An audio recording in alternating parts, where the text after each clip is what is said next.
Um oferecimento Goiás Fazendas, GP Asfalto e Organic Brasil.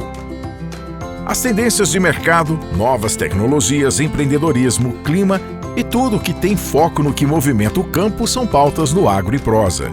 O seu podcast diário que tem como missão deixar você informado sobre o mundo agro.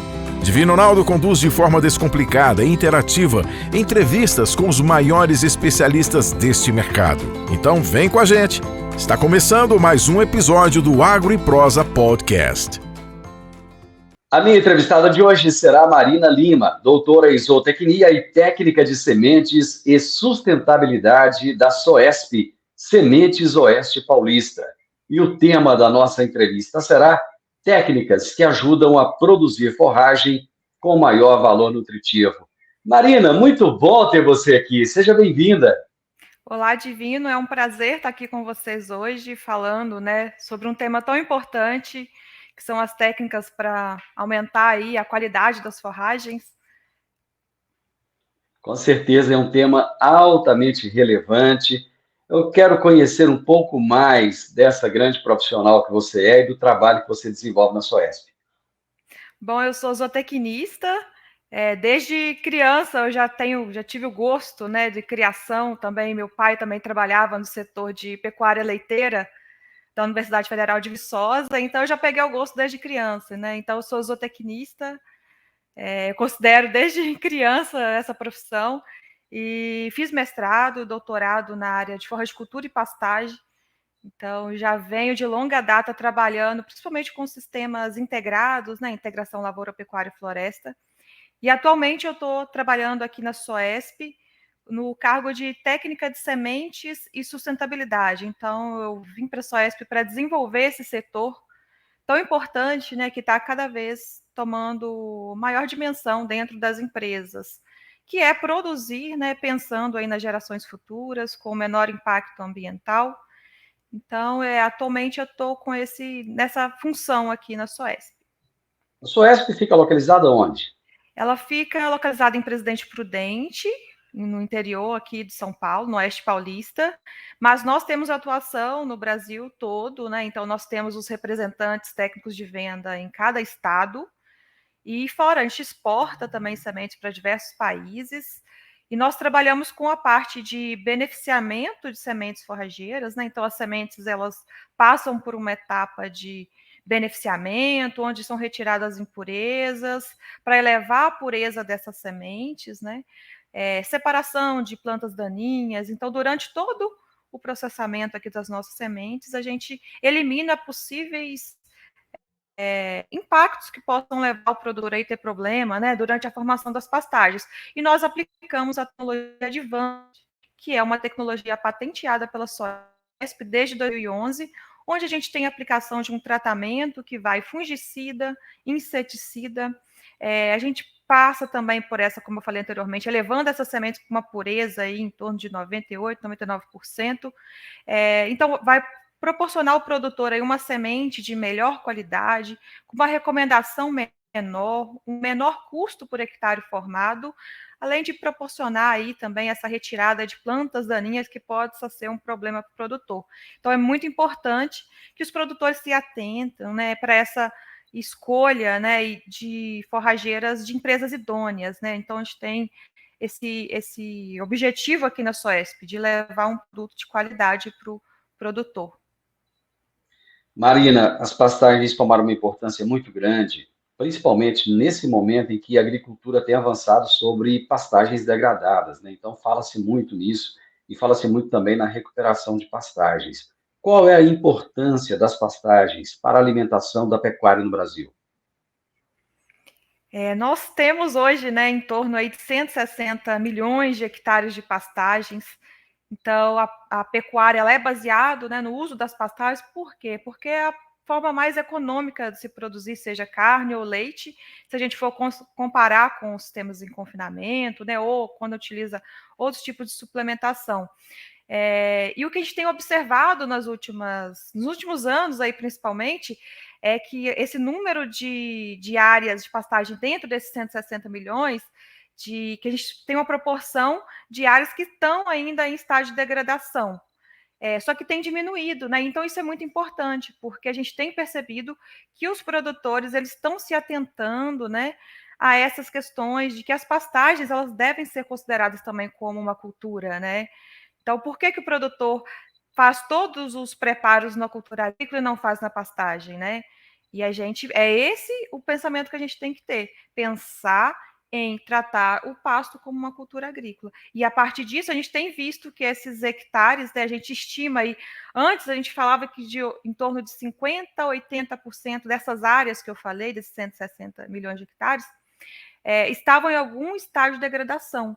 Hoje a gente já percebeu que diminuiu essa porcentagem, né? E aumentou a porcentagem de áreas que estão bem manejadas. Então, isso é muito importante, porque a gente tem visto essa mudança, e aí a gente tem visto também que os produtores eles estão passando a integrar mais culturas em uma mesma área. Então, um agricultor, ele pode ser um agricultor e um pecuarista, por exemplo, através da integração lavoura-pecuária. Então, é produzir mais alimentos, né, em uma mesma área. Então, é uma forma de a gente estar recuperando essas pastagens, né, porque o produtor ele já vai fazer os preparos da cultura agrícola, né? Então, a pastagem que vem em sucessão, ela vai se beneficiar dos insumos utilizados nas culturas agrícolas. Então, é uma forma da gente estar recuperando essas pastagens também. Mas é um ponto muito positivo, né? Esses dados tem visto aí, principalmente do LAPIG, dessas áreas que estão reduzindo, né, em relação às áreas degradadas no Brasil. E com o preço da terra não dá para brincar mais, né? Tem que ser muito profissional agora. Tem, E os agora tem nossos como. índices zootécnicos, como é que eles estão? Aí a gente vai linkar com com o que eu falei anteriormente, né? Como a gente tem percebido que essas áreas elas estão reduzindo, né, essas áreas degradadas, o que a gente tem percebido é que os índices zootécnicos têm melhorado. E se a gente for olhar a média nacional, a gente tem hoje em torno de 0,9 UA por hectare. Então, a gente tem menos de um animal de 450 quilos por hectare. A média de arrobas por hectare está em torno de 6. E a produção de leite em torno de 4 a 5 litros por animal. Então, assim, são dados média, né, do Brasil ainda baixos, mas que a gente tem muito potencial para melhorar. Então, assim, através das técnicas de manejo, de pastagens, como eu falei também, através da integração, a gente consegue aumentar esses índices até 5 vezes mais, por exemplo. Então, a gente observa em sistemas mais tecnificados, né, intensificados, a gente pode colocar até 6, 7 UA por hectare. Então, a gente, à medida que a gente vai enxergando e intensificando esses sistemas, né, aumentar a taxa de lotação, a gente consegue aumentar a produção de leite e carne por hectare. Mas a nossa média ainda está abaixo do potencial que nós temos, porque a gente tem condições favoráveis, né? Nós temos clima, nós temos solo, nós temos áreas, né? E todas essas condições favorecem a produção. A gente só tem que olhar com calma e ver o que a gente pode fazer para melhorar essa produção aí de forragem e, consequentemente, de carne ou leite por hectare. Pois é, um país com tantas vantagens, como você colocou aí, e um país com tanta tradição pecuária, como é que deixou a coisa chegar nesse ponto de ter tantas pastagens degradadas, hein?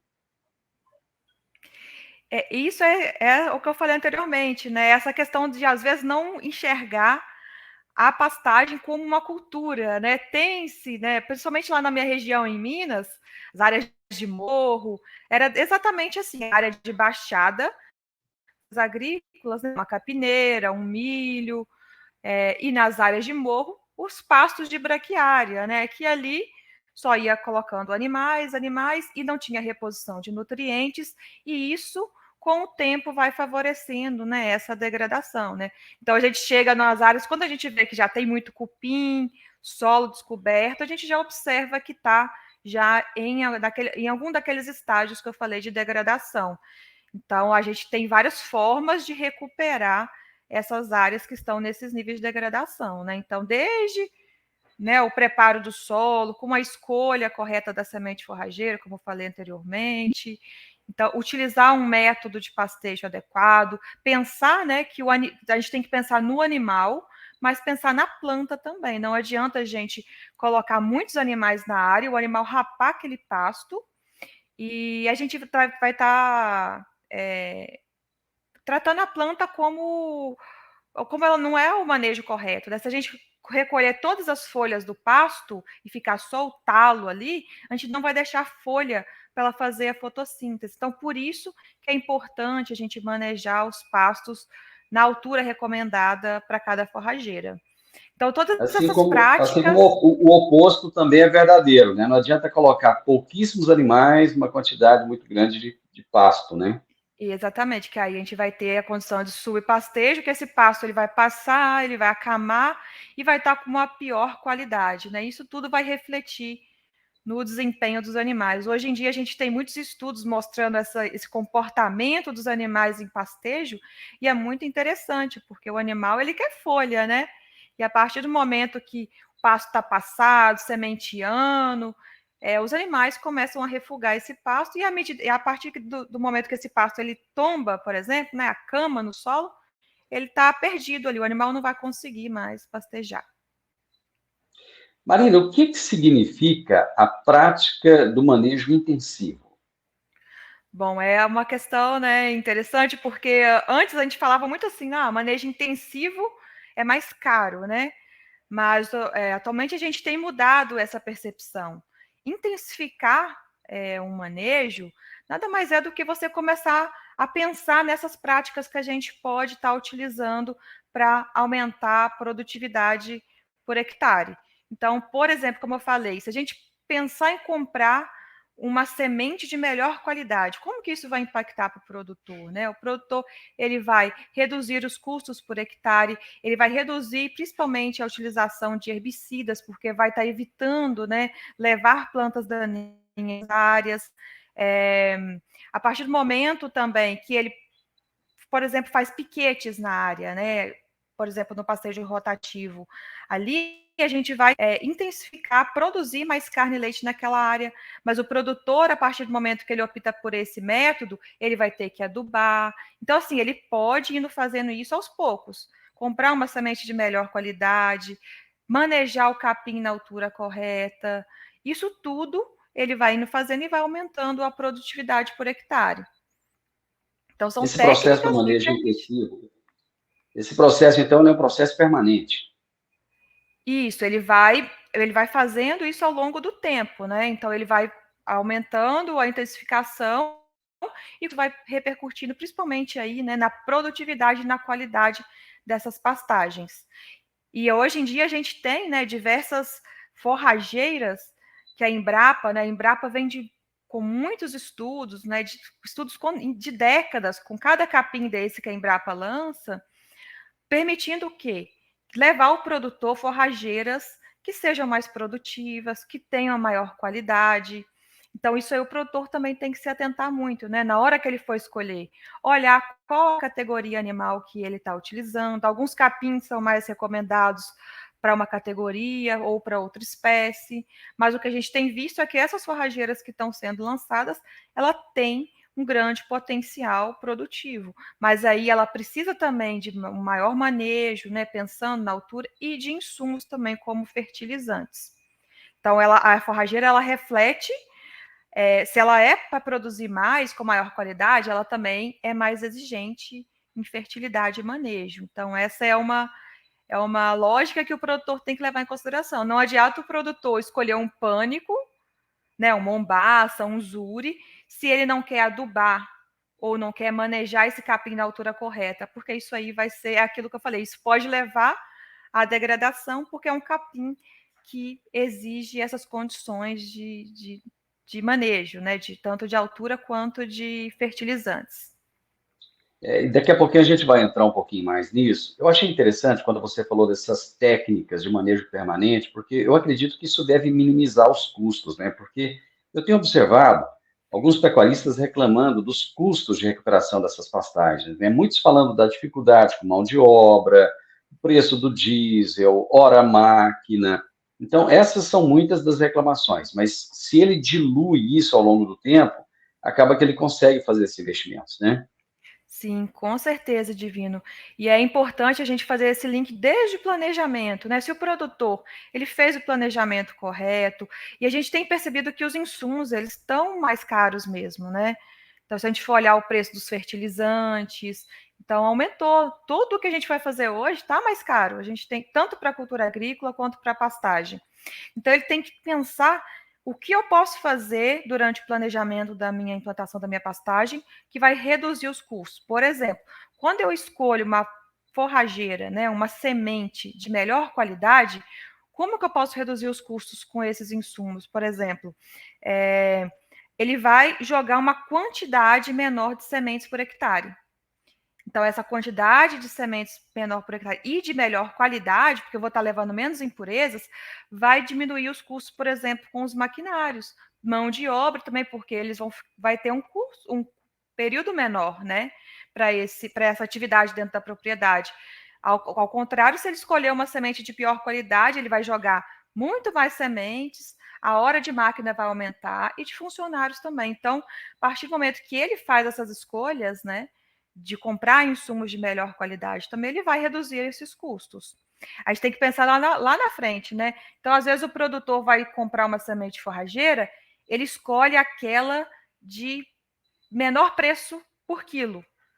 Só que ele não olha as outras características, como, por exemplo, a recomendação desse capim, né? Essa pureza, porque se ele estiver comprando um capim, uma semente com muitas impurezas, é isso que vai refletir lá nessa hora máquina, como está falando, maior consumo de combustíveis, porque ele vai ficar mais tempo na área, vai precisar de mais funcionários na área para fazer esse plantio. Então, assim, essas práticas têm que ser levadas em consideração para reduzir esses custos. Além de tudo isso que você colocou, existem ainda algumas outras técnicas que podem ser utilizadas visando assim obter uma maior produção de forragem com melhor valor nutritivo? Vamos então falar um pouquinho sobre a altura, né? Como eu falei, às vezes a gente fica assim, por que a gente tem que manejar capim por altura, né? Então, desde a década de 50, 60, pesquisadores tanto de fora do Brasil, depois veio para as gramíneas tropicais, começaram a fazer estudos para ver o melhor momento para a gente colocar os animais para pastejar. E aí eles inventaram não, né? Estudos comprovaram que tinha um ponto, que é os 95% de interceptação luminosa. Mas o que é isso, né? O que isso quer dizer? Então, os pesquisadores iam com um aparelho caro, né, para medir a quantidade de luz que chega no dossel do capim e o que passa embaixo. Então, eles viram que quando o capim consegue interceptar esses 95% de luz, é quando o capim está com mais folha, menos material morto, que é forragem morta, e menos talo, que é o que a gente não quer no pasto. A gente quer folha, né? O animal quer folha. E aí eles conseguiram correlacionar esses 95 com a altura. E eles fizeram isso para cada capim. Então, por isso que cada capim tem uma altura de entrada e saída no rotativo e uma altura, uma faixa de altura no contínuo. Então, é muito importante que o produtor, quando vê lá que o mombaça tem que ser manejado com 80 a 90 centímetros de entrada e saída com 40 centímetros, é porque aquele momento é o momento que tem mais folha, menos talo e menos colmo. E por que os 40 centímetros, né? Como eu falei anteriormente, a gente tem que tirar o animal no momento que a planta, né, ali, o resíduo que vai ficar ali pós-pastejo, vai proporcionar que essa planta se recupere. Se eu, por exemplo, deixar um mombaça rapado até 20 centímetros, só vai ficar talo, não vai ficar uma folhinha lá para fazer fotossíntese.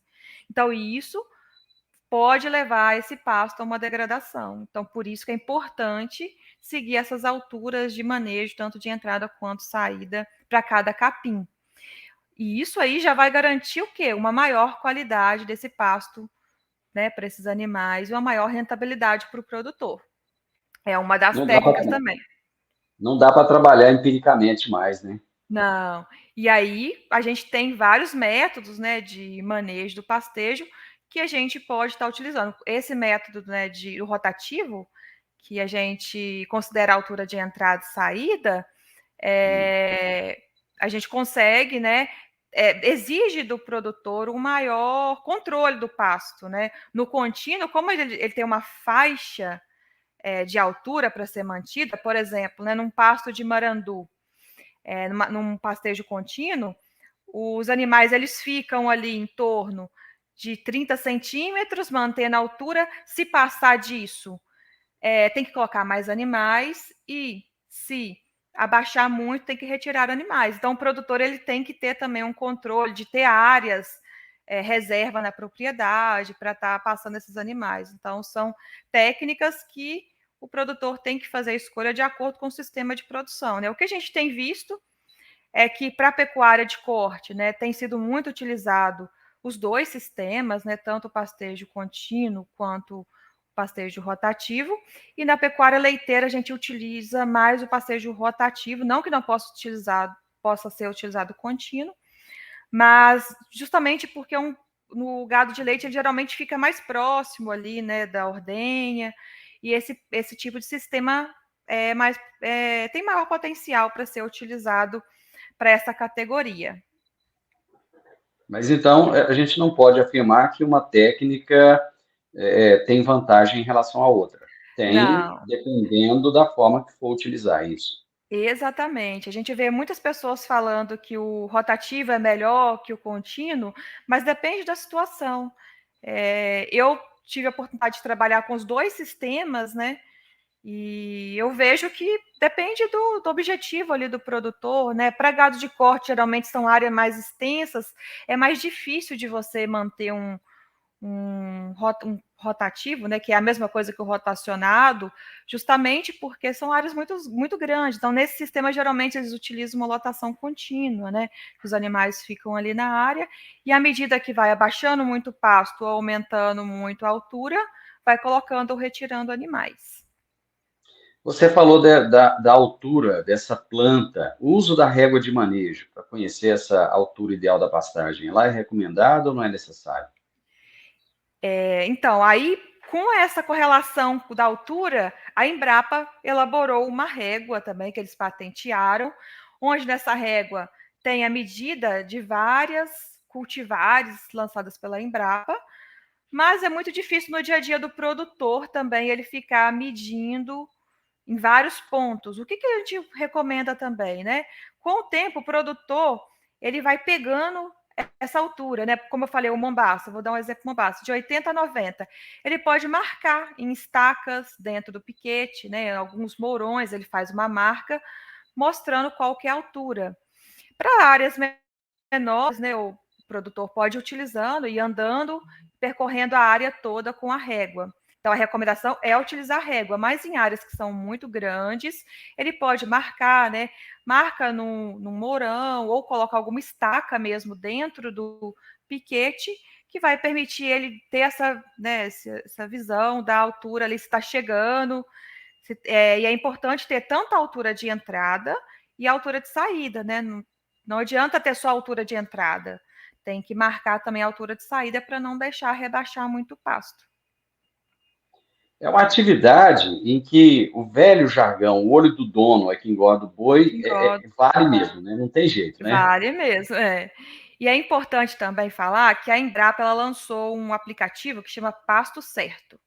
Ele é gratuito e funciona offline, e ali tem todas as informações dos capins lançados pela Embrapa. Então, tem todas as recomendações de plantio, de manejo, altura de entrada, saída, de forma bem prática para o produtor. Então, é importante que o produtor tenha acesso também, né? Conheça esse aplicativo Pasto Certo, que ali é uma forma prática dele estar também aprendendo ainda mais sobre as forrageiras. É possível você trazer algumas dicas aí para a escolha da espécie forrageira, já que tem tantas opções no mercado? Temos primeira consideração lá no planejamento, né, quando o produtor decide implantar uma área ou mesmo só recuperar, né, ou reformar, a gente tem alguns critérios, né? Primeiro, ver a topografia da propriedade, né? Alguns capins são mais recomendados para áreas de baixada, outros para áreas que cobrem mais o solo, regiões com maior declive, né? Vou dar um exemplo, né? Então, lá na minha região em Minas, a gente tem uma área com a topografia mais acentuada, né, com maior declive, e que cobre mais o solo. Por exemplo, né, a gente utiliza muito as braquiárias marandu, a decumbens, as brisantas. Agora, forrageiras para áreas de baixadas, tem que ser forrageiras que formam mais toceiras, né, como, por exemplo, os pânicos, né? Os pânicos, eles não podem ser utilizados em áreas de morro. Por quê? Porque ele forma essas toceiras e fica alguns espaços entre, e isso favorece a erosão desse solo. Então, para áreas de morro, a gente utiliza mais forrageiras que cobrem mais os solos, né? A umidícula, como eu falei anteriormente, a decumbens, a marandu, a piatã, nós temos também a charaés. Agora, para áreas de baixada, como eu falei anteriormente, essas forrageiras do gênero pânico são mais recomendadas. E aí, como eu falei também anteriormente, as forrageiras do gênero pânico, elas são mais exigentes em fertilidade. Então, o produtor, se ele não quer adubar ou usar uma dose de adubação menor, ele tem que pensar numa forrageira menos exigente. Quais são as forrageiras menos exigentes? A braquiária umidícula, nós temos a decumbens. Depois já começa a aumentar o nível de exigência, como eu falei, a piatã, a charaés, a marandu exigem mais fertilidade. Então, se o produtor vai adubar, aí ele pode utilizar essas forrageiras e vai repercutir a maior produtividade. As forrageiras do gênero pânico exigem mais ainda. Então, como eu falei, a produtividade e a exigência e fertilidade, elas estão linkadas. Então, as forrageiras do gênero pânico, elas vão produzir mais, mas exigem mais fertilidade do solo. Aí, como exemplos, né, dessas forrageiras mais exigentes, mas mais produtivas, nós temos o Zuri, nós temos o Quênia, o Tamani, temos o Mombasa, o Tanzânia. Então, são capins mais produtivos, mas mais exigentes em fertilidade.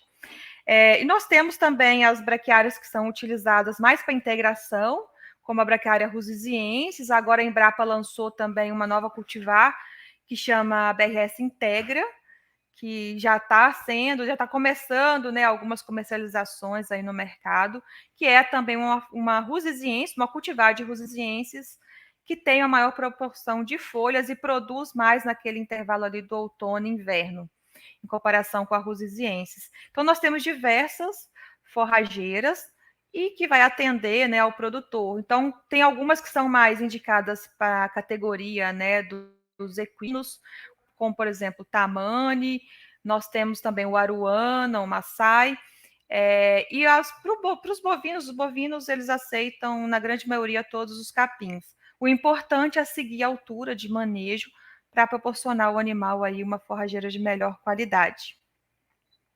Eu adorei conversar com você, adorei te ouvir. Você falou tão bonitinho de tudo, explicou tudo tão direitinho. Parecia uma professora explicando para o aluno. Obrigado por me dar essa oportunidade de aprender com você. E eu tenho certeza que muitos daqueles que estão nos assistindo, nos ouvindo agora, também aprenderam bastante. Muito obrigado, viu? É um prazer estar aqui, estou à disposição. Aqui a SOESP está de portas abertas também, né, para conhecer mais sobre os nossos produtos. Então, a gente trabalha com essas gramíneas tropicais, tanto do gênero pânico quanto braquiária. Então, fiquem à vontade para sempre estar conversando com a gente.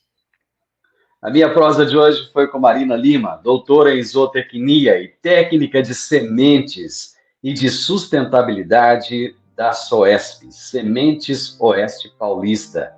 E o tema da nossa prosa foi técnicas que ajudam a produzir forragem com maior valor nutritivo. Eu já posso pedir o seu like, o seu gostei. Então deixa o seu like, deixa o gostei, deixa o comentário e se inscreva nesse canal para que a gente possa trazer muito mais prosas interessantes, boas como esta. Um grande abraço para você e até a nossa próxima prosa. Até lá, tchau, tchau.